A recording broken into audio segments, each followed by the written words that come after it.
Skin layers பார்த்திங்கனாக்கா சுருக்கமாகும், Sun turn ஆகும். ஸோ இந்த மாதிரியான விஷயங்கள்லாம் நம்ம வந்து அவாய்ட் பண்ணணும். இல்லை இருந்துச்சுன்னா எப்படி கிளியர் பண்ணிக்கலாம். 2 விஷயம் சொல்ல போகிறேன். ஒன்று இன்டேக், உணவு, அவுட் அப்ளிகேஷன் பண்ணுற 2 விஷயம் இருக்குது. 2லேயுமே நம்ம பண்ணோம்னா நார்மலாகவே ஸ்கின் எப்பொழுதுமே பார்த்திங்கனாக்கா பதமாக எப்பொழுதும் இருக்கும். எந்த ஒரு வெயிலையும் தாங்கக்கூடிய ஒரு சக்தி கிடைக்கும். மெலோனியன் அஃபெக்ட் ஆகாது. அஃபெக்ட் ஆகியிருந்தாலும் உங்களுக்கு பேலன்ஸ் பண்ணி தப்பிச்சு வந்துடலாம். நார்மலாகவே கருத்த ஸ்கின் இருக்கும் பார்த்திங்களா, அவ்வளோ ஷைனிங் இருக்கும். இது எத்தனை நாளைக்கு போடலான்னா 2 நாள் ஒரு 3 நாளுக்கு ஒரு தடவை நம்ம போட்டு வந்தாலே உங்களுக்கு தெரியும். நான் சொல்கிறத விட நீங்கள் அப்ளை பண்ணிவிட்டு நீங்கள் வந்து கீழே கமெண்ட் பண்ணுங்கள்.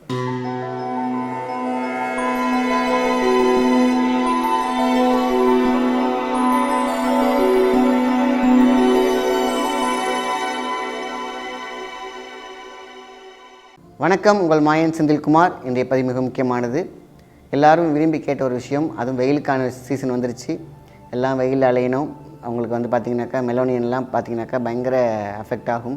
ஸோ ஸ்கின் லேயர்ஸ் பார்த்திங்கனாக்கா சுருக்கமாகும், சன் டர்ன் ஆகும். ஸோ இந்த மாதிரியான விஷயங்கள்லாம் நம்ம வந்து அவாய்ட் பண்ணணும். இல்லை இருந்துச்சுன்னா எப்படி கிளியர் பண்ணிக்கலாம். ஏன்னா வருமுன் காப்பதே சிறப்பு. ஏன்னா வர காலங்கள் பார்த்திங்கன்னா ரொம்ப அதிகமாக வெயில் அடிக்குது. 2 விஷயம் சொல்ல போகிறேன். ஒன்று இன்டேக், உணவு. எல்லோரும் சொன்னது தானே சார், ஆனாலும் அதுலேயும் ஸ்பெஷல் அப்படின்னு ஒன்று இருக்குல்ல, எவ்வளோ இருக்குது. பட் ரொம்ப சிம்பிளாக ஒன்று பார்த்திங்கன்னா இன்டேக் எடுக்கிற ஒரு விஷயமும், ரொம்ப சிம்பிளாக அவுட் அப்ளிகேஷன் பண்ணுற 2 விஷயம் இருக்குது. 2லேயுமே நம்ம பண்ணோம்னா நார்மலாகவே ஸ்கின் எப்பொழுதுமே பார்த்திங்கனாக்கா பதமாக எப்பொழுதும் இருக்கும். எந்த ஒரு வெயிலையும் தாங்கக்கூடிய ஒரு சக்தி கிடைக்கும். மெலோனியன் அஃபெக்ட் ஆகாது. அஃபெக்ட் ஆகியிருந்தாலும் உங்களுக்கு பேலன்ஸ் பண்ணி தப்பிச்சு வந்துடலாம். எடுக்கக்கூடிய ஒரு மெடிசின். காலையில் நம்ம எழுந்திரிச்சோன்னே இது வந்து பிஃபோர் ஃபுட்டாக ஆஃப்டர் ஃபுட்டாக தேவையில்லை. எப்போ உங்களுக்கு நேரம் கிடைக்குதோ அப்போ அந்த உணவை எடுத்துக்கலாம். ஏன்னா நம்ம உள்ள உறுப்புகள் வந்து பார்த்திங்கனாக்கா நம்ம எப்பொழுதுமே சுடுதண்ணியில் போட்டு அந்த வாட்டி வதக்கிற மாதிரி இருக்கக்கூடாது. எப்பொழுதுமே உடம்பு சமசீரான ஒரு கூல்னஸ் இருக்கணும். நீங்கள் என்ன வேணாலும் சாப்பிடுங்க. சாப்பிட்டு முடிச்சிடும் ஒரு 10 நிமிஷம் கழிச்சு இதை ஜூஸ் ஆகவோ இல்லை அழகாக ஒரு பவுலில் போட்டு கடைஞ்சி நம்ம ஒரு ஐஸ்கிரீம் மாதிரி சாப்பிட்றதோ இல்லைன்னா கூல் மாதிரி சாப்பிட்றதோ எப்படி வேணாலும் எடுத்துக்கலாம். இது எந்த வாழைப்பழம் வேணால் எடுத்துக்கலாம். பூவம்பழமாக இருந்தால் ரொம்ப ரொம்ப நல்லது. ஏன்னா பூவம்பழம் வந்து பார்த்திங்கன்னா ரஸ்தாலி இந்த மாதிரி டேஸ்ட்டாக இல்லாமல் இருந்தாலும் உடம்புக்கு மிக ஆரோக்கியத்தை கொடுக்கறது. ஒரு வாழைப்பழம் எடுத்து நல்லா சின்னதாக வெட்டி நம்ம வந்து பஞ்சாமிர்தம் பண்ணிடுற மாதிரி பிணைஞ்சிடணும். ஸோ பிணைஞ்ச பிறகு நீங்கள் போட வேண்டிய மிகப்பெரிய ஒரு இன்க்ரீடியன்ஸ் என்னென்னா, கேரட்டை துண்டாக கட் பண்ணி நம்ம ஜூஸ் ஆக்கி மிக்ஸ் பண்ணலாம்.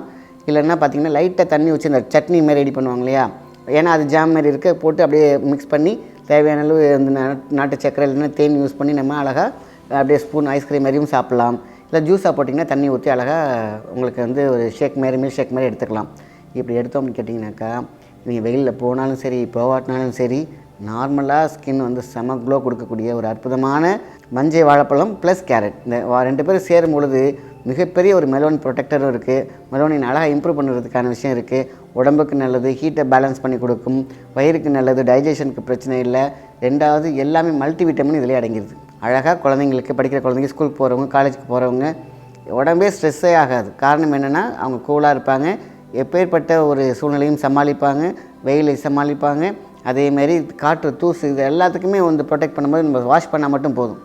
மற்றபடி மெலோனியன் பாயிண்ட்ஸ் கண்டிப்பாக வீணாக போகாது. தேவையான இடத்துல ஹீட்டு, தேவையான இடத்துல கூல், தேவையான ஹீட் கூல் எல்லாமே பேலன்ஸ் பண்ணக்கூடியது தான் வாழைப்பழம். ஸோ அதை நல்லா ஸ்நாக்ஸ் பண்ணி போட்டுட்டு தேவையான அளவு நம்ம கேரட்டை வந்து ஜூஸ் பண்ணி உள்ளே போட்டுருங்க. அவ்வளோதான். இதுதான் தி பெஸ்ட்டு. ஒரு அழகான ஒரு வீட்டுக்கு தேவையான ஆணாக இருக்கட்டும் பெண்ணாக இருக்கட்டும் நம்ம உயிர்கூட்டுக்கு தேவையான அழகுக்கு இந்த ஃபேஸ் கூட்டுக்கு தேவையானது எல்லாமே. ஸோ இந்த ஒரு விஷயத்தை நம்ம அழகாக ஃபஸ்ட்டு எடுத்துக்கலாம். வெளி பூச்சாக பூசக்கூடிய ஒரு நம்ம வெளியில் போயாச்சு, சன் வந்து டர்ன் ஆகிடுச்சு, ஸோ அதனால் வந்து ஃபேஸ் கருத்து போயிருக்கு, இல்லைன்னா அலர்ஜி ஆகிருக்கு, இல்லைன்னா பிம்பிள்ஸ் இருக்குது. எதுவாக இருந்தாலும் இது வந்து ஆயில் ஸ்கின் ப்ளஸ் வந்து எந்த ஸ்கின்னுக்கும் ஏற்றுக்கக்கூடிய ஒரு அற்புதமான ஒரு வெளிப்பூச்சி. Papaya simple. பப்பாயா வந்து தோல் சேவிக்கோங்க. அதேமாரி சின்னதாக கட் பண்ணி மிக்சியில் போட்டிங்கன்னா ரொம்ப தண்ணி மாரி இல்லாமல் ஃபேஸ் பேக் போடுறதுக்கான ஜெல் மாதிரி, அதாவது கொஞ்சம் நல்லா சட்னி மாதிரி வச்சுக்கோங்களேன். நல்லா அழகாக ஒரு பவுலில் வச்சுக்கோங்க. மகிழம்பூ, அதாவது ஒரு கிண்ணம் பவுல் ஃபுல்லாக இருக்கிறதுக்கு ஒரே ஒரு டீஸ்பூன் மகிழம்பூ பவுடர். மகிழம்பூ வந்து கிடைக்கிது, பவுடராகவும் கிடைக்கிது, வாங்கி அதில் போட்டுக்கலாம். இல்லையா பூவை வாங்கி மிக்சியில் அரைச்சி பவுடர் பண்ணிக்கோங்க. நல்லா மிக்ஸ் பண்ணிவிட்டு அதுக்கப்புறம் நீங்கள் ஃபேஸில் அப்ளை பண்ணி பாருங்கள். நான் சொல்கிறத விட நீங்கள் அப்ளை பண்ணிவிட்டு நீங்கள் வந்து கீழே கமெண்ட் பண்ணுங்கள். அப்படி ஒரு நல்ல விஷயமா இருக்கும். மெலோனியன் வந்து கருத்து போகிறது, நார்மலாகவே கருத்த ஸ்கின் இருக்கும் பார்த்திங்களா, அதுக்கெலாம் உள்ளே பூந்து விளையாடி மெலோனியன் இம்ப்ரூவ் பண்ணி கொடுத்துச்சுன்னா அவ்வளோ ஷைனிங் இருக்கும். இல்லை பிம்பிள்ஸ் இருந்தாலும் பார்த்திங்கன்னா உள்ளே இருக்கக்கூடிய அந்த கொழுப்பு, அந்த வைரஸ் எல்லாத்தையும் எடுத்துரும். நகம் வச்சு பண்ணி அந்த இடத்துல ஒரு புண்ணு மாதிரி ஆக்கி வச்சுருப்பீங்க, அதை ஆற்றிரும். ஸோ இவ்வளோ நல்ல விஷயம் பப்பாளி பழத்தில் இருக்குது. அதே மாதிரி அது மிக்ஸ் பண்ணி நம்ம ஜாம் மாதிரி ரெடி பண்ண பிறகு 1 ஸ்பூன் மகிழம்பூ உள்ளே போட்டுக்கிட்டு மிக்ஸ் பண்ணிக்கோங்க நல்லா. நீங்கள் அதுக்கப்புறம் அப்ளை பண்ணிங்க அப்படின்னு கேட்டிங்கன்னா தி பெஸ்ட். ஃபஸ்ட்டு இந்த ஸ்கின் டெஸ்ட்னு சொல்லுவாங்க. எந்த இது பண்ணாலும் நார்மலாக நம்ம கையிலையோ உங்களோட முக்கியமான ஏதாவது ஒரு இடத்துல டெஸ்ட் பண்ணுங்கள். எந்த அரிப்பும் எந்த விதமான கண்டிப்பாக இருக்காது. இதனால் டெஸ்ட் பண்ணிவிட்டு ஃபேஸ் ஃபுல்லாக நீங்கள் போட்டிங்க அப்படின்னு கேட்டிங்கன்னா இது எல்லா ஸ்கின்னுக்கும் ஒரு டெஸ்ட் பண்ணிட்டு தான் உங்களுக்கு நான் சொல்கிறேன். ஆயிலி ஸ்கின்னாக இருக்கட்டும், இல்லை ட்ரை ஸ்கின்னாக இருக்கட்டும், இல்லை ஏதாவது இன்ஃபெக்டட் ஸ்கின்னாக இருக்கட்டும். இன்ஃபெக்டட் ஸ்கின்னாக மட்டும் லைட்டாக எரியிற மாதிரி இருக்கும் பப்பாளி போட்டோன்னு. ஏன்னா அது பப்பாளி உங்களுக்கு வந்து குணமளிக்கும். ஸோ அப்போ பார்த்திங்கன்னா அடுத்தடுத்துலாம் போடும்போது உங்களுக்கு எரியாது. ஏன்னா ஃபஸ்ட் டைம் எரியும் போது அடுத்த நாளே உங்களுக்கு அது க்யூர் பண்ணிவிடும். கண்ணுக்கு தெரியாத லென்ஸில் வச்சு பார்த்தீங்கன்னா மட்டும் தான், மைக்ரோஸ்கோப்பில் பார்த்தா தான் மைல்டாக அதில் உள்ள இன்ஃபெக்ஷன், அதில் உள்ள பூச்சிகள், அதில் உள்ள பாக்டீரியாஸ் தெரியும். இதெல்லாம் பாக்டீரியா எடுத்துட்டாலே உங்களுக்கு ரிங்கிள் ஃப்ரீ கிடச்சிரும். ரிங்கிள் ஃப்ரீ இருக்கும். உங்களோட ஏஜ் அவுட் தெரியாது. எப்போ என்றும் இளமையாகவே வச்சுக்கக்கூடிய ஒரு ப்ராசஸ் தான் இது. எத்தனை நாளைக்கு போடலான்னா 2 நாள் ஒரு 3 நாளுக்கு ஒரு தடவை நம்ம போட்டு வந்தாலே உங்களுக்கு தெரியும். ஸோ அதனால் 2 நாள் கேப் போட்டுக்கனால வாரத்துக்கு ஒரு தடவை போடுங்க. ஃபேஸில் நல்ல க்ளோ இருக்கும், மெலோனியன் இருக்கும். ஸோ தி பெஸ்ட்டு வெளிப்பூச்சி. இன்டேக் ஒன்று சொல்லியிருக்கோம், அவுட்டேக் ஒன்று சொல்லியிருக்கோம். இதை மட்டும் எடுத்தாலே இந்த வெயில் காலங்களில் நம்ம யூஸ் பண்ணலாம். இது வெயில் காலத்தில் மட்டும் தான் யூஸ் பண்ணணுமா அப்படிலாம் கிடையாது. எல்லா காலத்துலையும் யூஸ் பண்ணலாம். மழை காலத்தில் இதெல்லாம் போட்டாக்கா சளி பிடிக்குமா? 100% ஆகாது.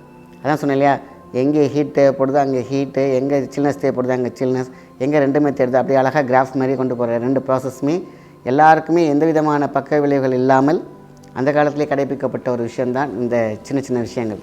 சின்ன விஷயமாக இருந்தாலும் அதில் வந்து அவ்வளோ அழகு இருக்குது, அவ்வளோ தேஜஸ் இருக்குது, அவ்வளோ அட்ராக்ஷன் இருக்குது. ஏன்னா இன்றைய காலகட்டத்திற்கு நம்ம எங்கே போனாலும் ஒரு அட்ராக்ஷன் தேவைப்படுது, ஒரு ஃப்ரீனஸ் தேவைப்படுது. நம்ம வந்து ஏதாவது பிம்பிள்ஸ் வச்சுக்கிட்ட ஃபேஸில் இருந்துருக்கு, அது வந்து நம்ம வந்து தாழ்மனப்பான்மை என்றைக்குமே வேண்டாம். இன்றைக்கி எத்தனை பேர் தாழ்மனப்பான்மையில் உட்காந்துட்ருக்கீங்கன்னு இந்த வீடியோ பார்க்குறவங்களுக்கு தெரியும். அவங்களுக்குலாம் மிகப்பெரிய ஒரு சந்தோஷத்தை தரும். ஏன்னா ரொம்ப சிம்பிளில் ரொம்ப அதிக செலவு இல்லாமல் நம்ம ஃபேஸை பொலிவோடு வச்சுக்கிறதுக்கான ஒரு டிப்ஸ் தான் இந்த டிப்ஸ். நல்ல விஷயத்தை மற்றவங்க ஷேர் பண்ணுங்கள். நன்றி, வணக்கம்.